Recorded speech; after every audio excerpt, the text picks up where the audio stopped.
پہلی بات جو انسان پر وارد ہوتا ہے، اب وارد ہونے والی باتوں کے اندر بھی سمجھیے کہ دو قسم کے حالات وارد ہوتے ہیں۔ ایک وہ ہے جو آپ کے لیے دل خوشکن ہے، خوشگوار ہے، بڑا اچھا ہوا، اچانک جو ہے کوئی آپ کو نفع حاصل ہو گیا، غیر متوقع طور پر کوئی کامیابی حاصل ہو گئی، اس سے انسان زیادہ متاثر نہیں ہوتا، اگرچہ ہوتا ہے۔ اگر وہ ظرف کم ہوگا تو پانی چھلکے گا، آپے سے باہر ہو جائے گا، پھولے نہیں سمائے گا خوشی سے، لیکن زیادہ جو تاثر آدمی لیتا ہے وہ تکلیف، مصیبت، کوئی مصیبت آ گئی، کوئی تکلیف آ گئی، کوئی بیماری آ گئی، کوئی حادثہ ہو گیا، کوئی نقصان ہو گیا بہت بڑا، اس پر کیا ہوتا ہے کہ انسان ملول، غمگین، انتہائی مایوس ہو کر رہ جائے۔ پھر یہ کہ جس ذریعے سے وہ آئی ہے، فلاں شخص نے یہ کر دیا، اس کے خلاف دشمنی، نفرت، کینہ، کدورت وہ پیدا ہو جائے۔ یہ تو ہے ایک عام طرز کا جس کے اندر کہ ایمان نہیں ہے۔ جس میں ایمان ہے اس کی سوچ بالکل مختلف ہوگی۔ وہ کیا ہے؟ ما صاب من مصیبت الا باذن اللہ، نہیں پڑتی کوئی پڑنے والی کوئی مصیبت مگر اللہ کے اذن سے۔ جو بھی کچھ ہوا ہے، پہلی بات یہ جان لیجئے کہ وہ اللہ کے علم کے بغیر نہیں ہوا۔ واللہ بکل شیء علیم، یہ آیت اسی پر ختم ہوگی۔ اللہ ہر چیز کا جاننے والا ہے۔ اچانک یہاں کچھ نہیں ہوتا۔ یہ اندھا بہرا مادہ جو ہے یہاں پر اس کی کار فرمائی نہیں ہے، در حقیقت فیصلہ اللہ کا چل رہا ہے۔ جو شے بھی وقوع پذیر ہوتی ہے وہ ایک تو یہ کہ اللہ کے علم میں پہلے سے موجود ہوتی ہے، دوسرے یہ کہ اللہ کے اذن سے آتی ہے، چاہے کسی ذریعے سے آئے۔ کسی نے آپ کو اٹھا کر پتھر دے مارا، اس نے پتھر پھینکا آپ کی طرف، یہ اس کا کام تھا، یہ اس کا عمل تھا۔ اگر اللہ نہ چاہتا یہ پتھر آپ کو نہ لگتا۔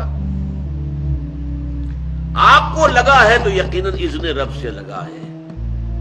اب انسان اگر سوچے، میں یہ بھی کہہ سکتا ہوں کہ یہ پتھر مجھ نے مجھے مارا، اور میں یہ بھی کہہ سکتا ہوں کہ اللہ کی طرف سے آیا۔ اب سوچ سے نقطہ نظر میں کتنی بڑی تبدیلی آ جائے گی۔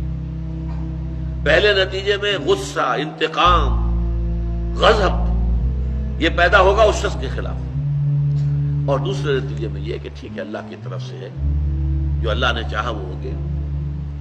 فلاں نے یہ کر دیا، فلاں نے یہ کر دیا، فلاں نے مجھے اس تکلیف میں ڈال دیا، فلاں کی وجہ سے مجھے یہ نقصان ہو گیا۔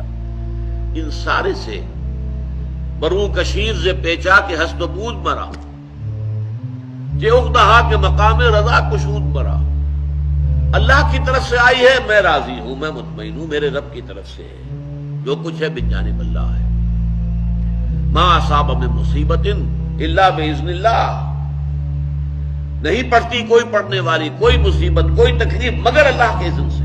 اللہ کے اذن کے بغیر پتہ تک نہیں ہلتا یہاں پر۔ اس بات کو یقین کے درجے میں جان لیجیے، اللہ کے اذن کے بغیر اس کائنات میں پتہ تک نہیں ہل سکتا۔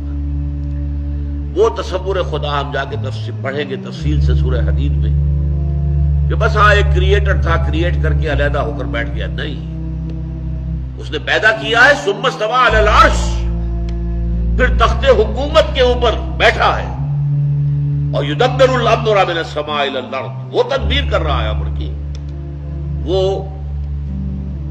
فعال وہ ہے، لا فاعل فی الحقیقت الا اللہ، فاعل حقیقی اللہ ہے۔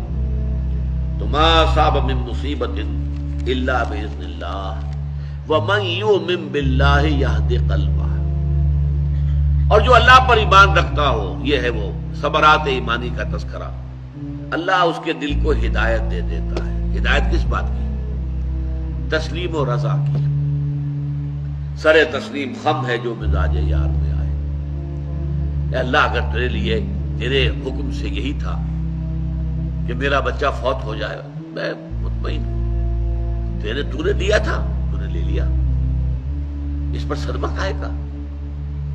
کوئی اس میں بھی خیر ہوگی، کوئی بھلائی اس میں بھی مضمر ہوگی۔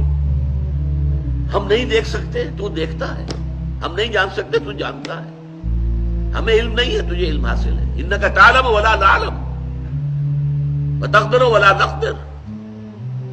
بیدک الخیر، تیرے ہاتھ میں خیر ہی خیر ہے، جو تیری طرف سے آیا خیر ہے.